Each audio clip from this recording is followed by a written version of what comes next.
So yeah, we do get some nice angles. It does kind of freshen it up, modernize it a little bit, but the big news is it's not just for style.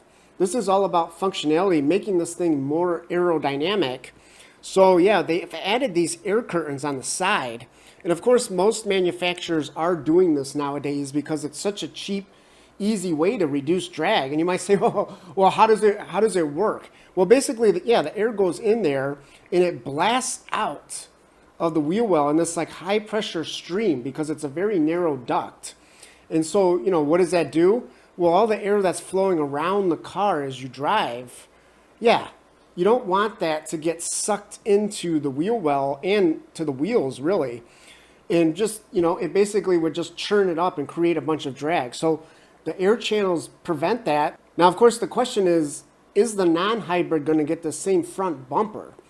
And, probably, because from a cost perspective, it would just be cheaper for them to use the same bumper, wouldn't it? So if that is the case, yeah, even the non-hybrid should get like maybe 1 mile per gallon better on the freeway. But of course, if you really want maximum MPGs, you're going to go for the hybrid, aren't you? So it's a new 2-liter unit. And guess what? This thing, it's still assembled in Ohio. And that's the engine here and the hybrid system as well. So pretty cool that they're making this in the USA.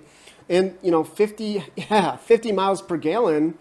And not just that, but how about 200 horsepower and 232 pound-feet of torque?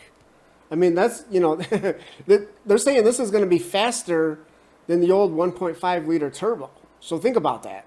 And Honda is promising this is going to have a great driving experience as well. You're not going to have that, CVT drone because this new transmission, linear shift control, whatever that means, yeah, they basically say it's going to mimic typical gear changes.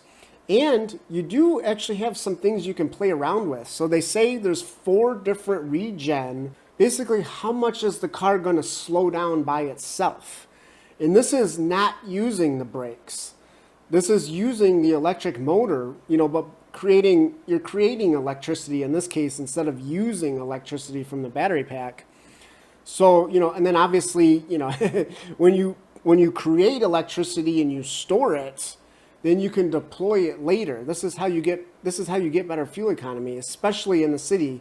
Well, actually, primarily in the city. It doesn't really do much on the freeway. That's why they've done this, they've enhanced the aerodynamics, et cetera, to help that aspect of it out. So yeah, you're gonna get you're gonna get the choice here though. Do you want the car to kind of roll freely, or do you kind of want to simulate that one pedal drive that a lot of electric cars have? Now, it's not gonna be quite the same because this thing has a small battery pack and fairly small electric motors. So you're not going to really, it's not going to really bring you to a stop quickly just using regen. But still, it will slow you down quite a bit in the maximum setting, won't it? And so, yeah, of course, you want good fuel economy in a hybrid. You want something that's fun to drive. You kind of want something that looks good as well. So check this out. We do get these new 18-inch wheels. These are machined. And I was kind of surprised to see this because they didn't really try to go for a super aerodynamic wheel design. They've kind of said, hey, we just want this thing to look good and look sporty, right? I mean, these hybrid models are all sport hybrid models. So that kind of tells you right there. So the only downside with this is then they said, well, if we're not going to try to put this like real aerodynamic wheel on here, what can we do? So yeah, they developed this like super low rolling resistance tire with Goodyear.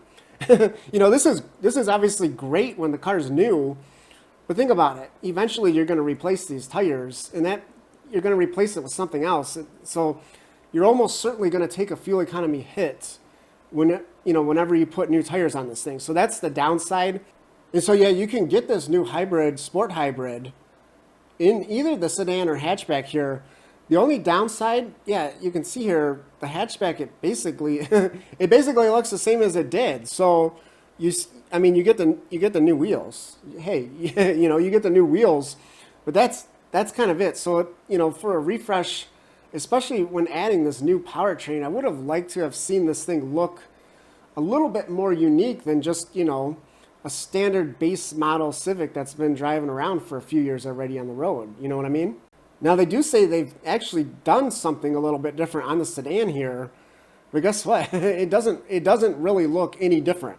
They say they've made the taillights darker, but as you can see here, they don't really look that different, do they? At first, I thought they were talking about the clear section. Maybe they smoked it out a little bit more. No, they didn't. They didn't do that. So what did they do? Yeah, it's just the red section here is a little bit darker than it was, like a little bit. And of course, you know, when the thing, you know, when the taillight is on, you're hardly going to notice that. So you can actually see it a little bit better in this image here. You can see that it looks more like a dark maroon red instead of just, you know, the standard red. And by the way, I forgot to mention this. I hope you like a lot of badges on the back of your car because, yeah, if you go for the Sport Touring Hybrid, you get a badge. You get a badge for each word. And we do get a bunch of new colors, including Urban Gray Pearl. This is the one. This is the color I've been waiting for them to add to the Civic. You know, it's like a medium gray, but guess what? In the sunlight, it's got like gold metallic flakes in it. It looks fantastic. In fact, I did an entire video on that color, so check that out if you want to see what it looks like in a bunch of different lighting conditions. And then on the inside here, yeah, you can actually get the light gray interior with the Sport Hybrid now. And it's really cool because they're giving you the black headliner with this light gray interior. And that's on top of another change that actually you'll probably be really happy to hear about this. They're saying that every trim, every Civic, every 2025 Civic, base model, hybrid, non-hybrid, doesn't matter, you're going to get 2 USB-C ports on the front now. And one last little thing to note is that they do say this part here, this little trim piece, yeah, it's body color on the hybrids, and it's going to be black on the non-hybrids. So that's kind of how you're going to be able to really distinguish this. So, you know, they didn't show any of the non-hybrids, but I just threw it into Photoshop real quick so you can kind of get an idea of what like the regular sport, you know, just the 2-liter naturally aspirated sport model will look like. Yeah, you know, it's going to look pretty good. And that's, of course, you know, again, assuming that it gets the same front bumper.